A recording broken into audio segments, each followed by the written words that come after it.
Mabuhay mga kapatid, talagang dapat tayong laging determined na mabuhay at bigyan ng buhay itong ating buhay para yung mga araw at mga oras na dumarating ngayon, lalo magkakulay, lalo magkaroon ng kahulugan, kahit pa nga tayo ay nasa ganitong situation.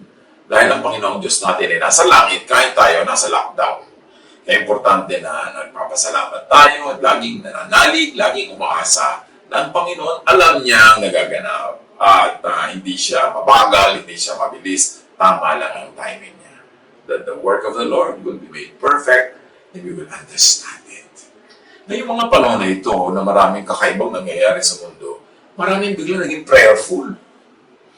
Yung iba, mag-drama pa talaga, mag-pray with feelings and all that. Ano nga ba talaga ang pwede nating reviewin at balikan tungkol sa prayer? Ang pamagat ng ating pag-aaral, do not pray like them. Huwag silang tularan. First of all, do not pray to inform God.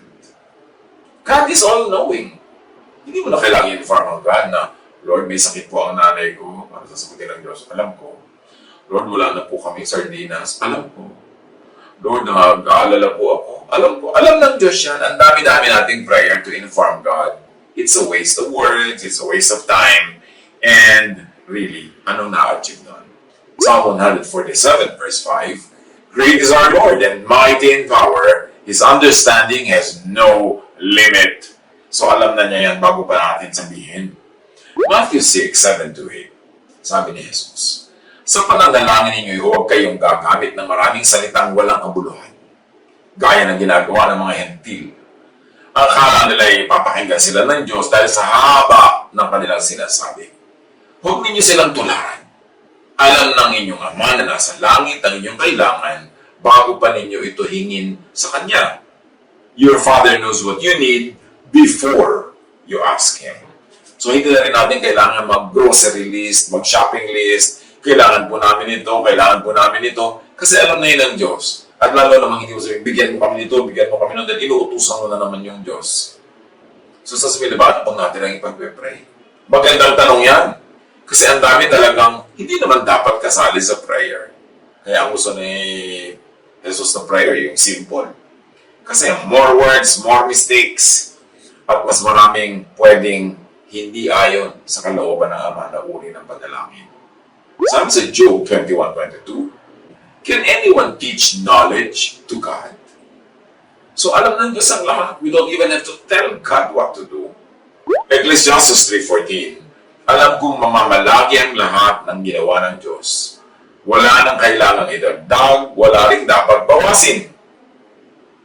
So kung may ginagawa ang Diyos, tama ang sukat, tama ang timing. Walang dapat idagdag, walang dapat bawasin. Tapos maraming prayer natin, parang nagdadagdag tayo o nagbabawas sa kalooban ng Diyos. Job 34:21, bawat kilos ng tao ay tinitingnan niya. Ang bawat hakbang nito ay dilingin sa Kanya. So yung mga isinusumbong natin sa ganitong tao, sinasabi natin yung ating mga fears about this person, yung mga problema natin tungkol sa ating mga mahal sa buhay, alam ng Diyos, hindi lingid sa Kanya. Do not pray to ask or convince God to be good. Kasi good na siya. Yung Diyos ko, maawa naman kayo. Diyos ko, tulungan niyo po kami. Diyos ko, iligtas niyo po kami. Bakit natin kailangan sabihin niyo sa Diyos ay talaga yun ang ginagawa niya at ganun siya? 2 Samuel 10:12, the Lord will do what is good in His sight. So, in God's terms ang lahat. Dapat hindi tayo padalos-dalos ng pagsasabi sa Diyos what to do. Pag-uutos sa Diyos sa mga gusto nating ipagawa sa Kanya because the Lord will do what is good in His sight, not in our sight, not in our vocabulary, not in our dictionary, kundi yung sa Kanya. Isaiah 55:9, just as the heavens are higher than the earth, so my ways are higher than yours, and my thoughts are higher than your thoughts. So when you disagree with God, pagka hindi tayo payag sa ginagawa niya, hindi tayo sang-ayon, pag mag-isip-isip tayo, siya ang Diyos, hindi tayo. His ways are higher than ours. Kahit yung ways niya, kung minsan sa tingin natin mali, tayo nahihirapan, tayo nasasaktan, o nasasaktan yung mga mahal natin sa buhay, Diyos pa rin ang Diyos. Dapat yun ang attitude pag nagdadasal. Do not pray to ask God or convince God to be kind. Kasi kind talaga siya. Titus 3:5, iniligtas niya tayo. Hindi dahil sa ating mabubuting gawa, kundi dahil sa kanyang habag sa atin. At kung napatunayan na ng Ama ang kanyang lubos at ganap na pag-ibig sa atin, ibinigay na niya ang kanyang anak na si Jesus, ano pa kaya hindi niya ibibigay kung tamang ibigay, kung tama ang timing ng ating paghingi, o kung yun ang pinakamagandang dapat ibigay sa atin. Do not pray to ask and convince God to have pity, kasi mahabagi naman talaga siya. Hindi na natin siya kailangan kumbinsihin na maawa. Maawain na talaga siya. Daniel 9:9, the Lord our God is merciful and forgiving. Do not pray to change God's mind. Hindi tayo mas marunong sa Diyos. Huwag nating piliting influensyahin, pilipitin, daanin sa emotional blackmail ang Diyos. Yung mga iba, Diyos ko, ibigay niyo lang po yung gusto ko, hindi po ako kakain ng masarap. Ano yung tingin mo sa Diyos? Sa lista? Na para ibigay sa yung gusto mo. Bigyan mo muna siya ng happiness, at ang happiness niya, hindi mo makain yung gusto mo. Yung lubod ka sa asin at munggo. Yung hampasin mo ang sarili mo, saktan mo ang sarili mo, para tingin ka ng Diyos. Ano pinapalabas mo? Na matigas ang puso ng Diyos, na sadista ang Diyos, na kailangan makita kanya muna naghihirap bago kanya bigyan. Hindi natin kailangan kumbinsihin ng Diyos para gawin yung gusto natin. Ang purpose ng prayer is sundin ang loob ng ating Ama sa Langit. Hindi ito salungatin at hindi pilitin sa suhol. Pero pa mag-donate po ako, Diyos ko, gawin niyo lang po ito.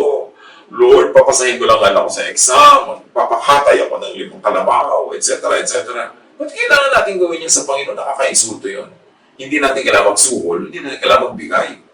Ngayon, kung nararamdaman natin ang kabutihan, kabaitan, generosity ng Diyos, at yan ay sinusuklian natin sa pamamagitan ng pagbibigay sa kanyang gawain, pagbibigay sa mga nangangailangan, iba na usapan yun. Hindi yun suhol. Thanksgiving yun. Pero huwag natin susuhulan ng Diyos just to change God's mind. Romans 11:33-34. Lubhang napakasagana ng kayamanan ng Diyos. Di mataro ang kanyang karunungan at kaalaman. Sino ang makapagpapaliwanag ng kanyang mga kapasyahan? Sino ang makakaunawa ng kanyang mga pamamaraan? Gaya na nasusulat, sino ang nakakaalam sa pag-iisip ng Panginoon? Sino ang maaaring maging tagapayo niya? So lumagay tayo sa lugar. Let us not make God change His mind to bend to our will.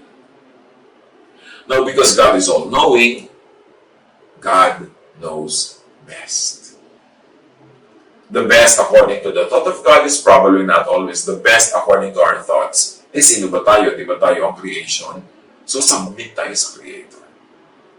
1 Samuel 16:7, the Lord does not look at the things people look at. Iba ang kanyang pamantayan, iba ang kanyang iniisip, iba ang kanyang layunin. So, trust. Dapat tayong maging mapagtiwala.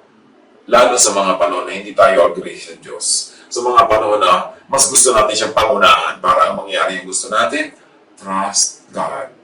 Flow with the Spirit. Just go along. Do not resist the will of God. People's concern should be to seek God's will and submit to it. Proverbs 16:1-4. To humans belong the plans of the heart, but from the Lord comes the proper answer of the tongue. Iba yung iniisip mo, pero ang Diyos ang merong final say.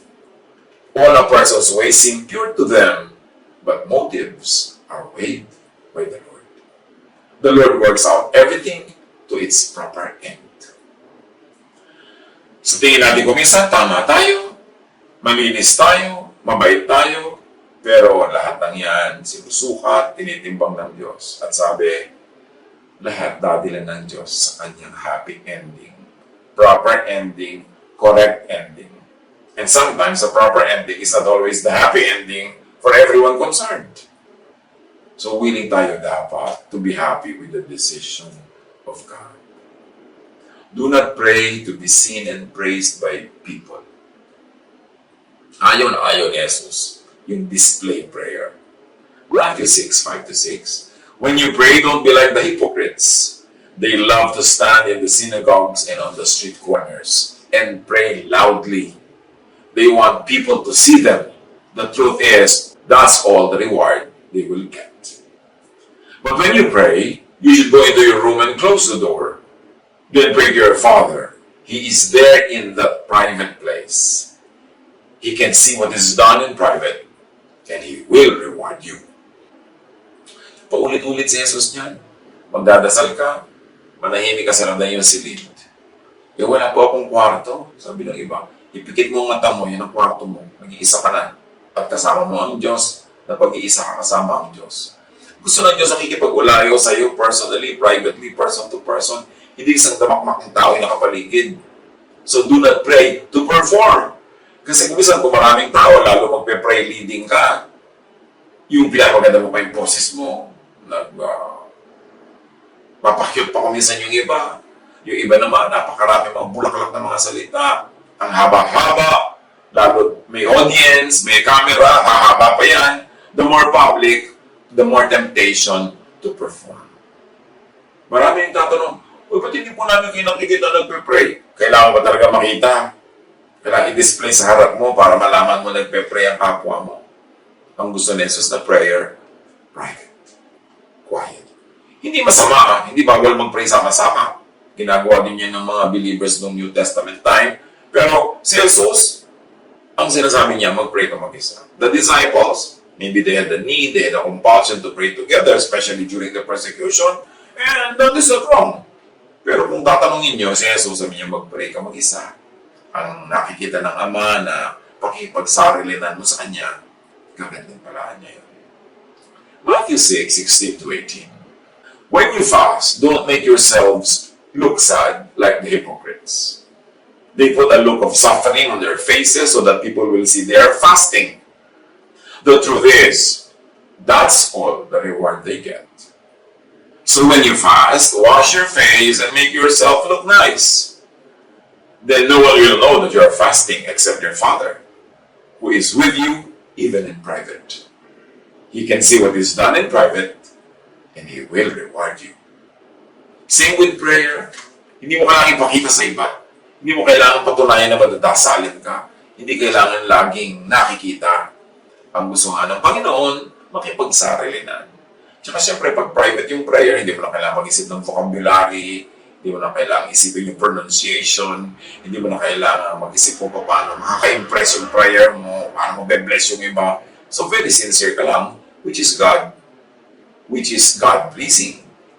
Yan ang gusto ng Diyos.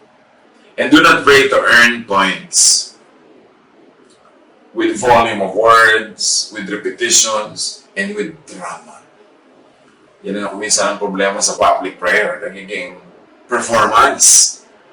Nagiging pasikat. Yung kailangan maging napakaganda. Matthew 6:7. Sa pananalangin ninyo, huwag kayong gagamit ng maraming salitang walang kabuluhan. Gaya ng ginagawa ng mga hentil. Ang akala nila ay papakinggan sila ng Diyos dahil sa haba ng kanilang sinasabi.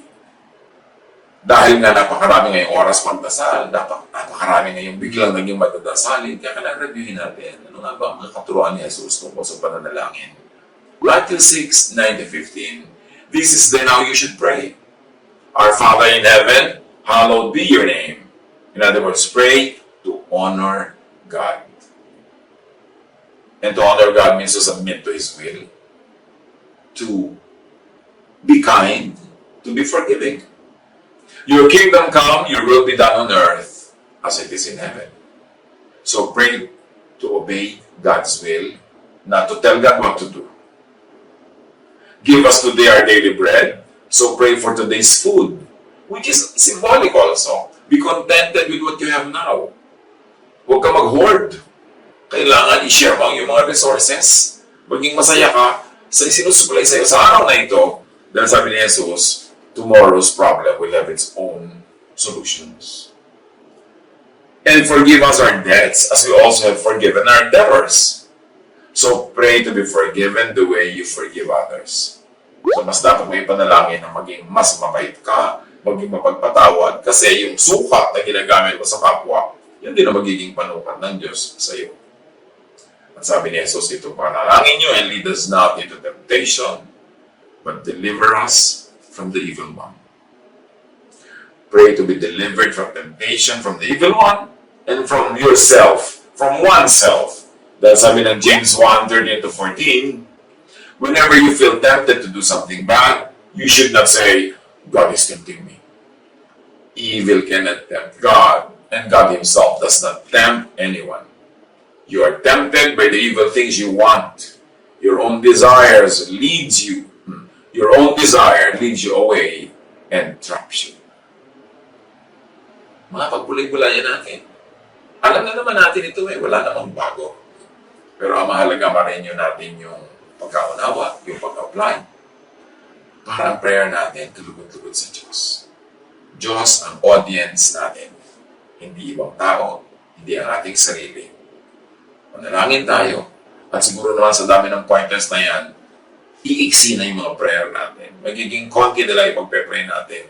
Kasi marami tayong pinagpe-pray na hindi naman dapat.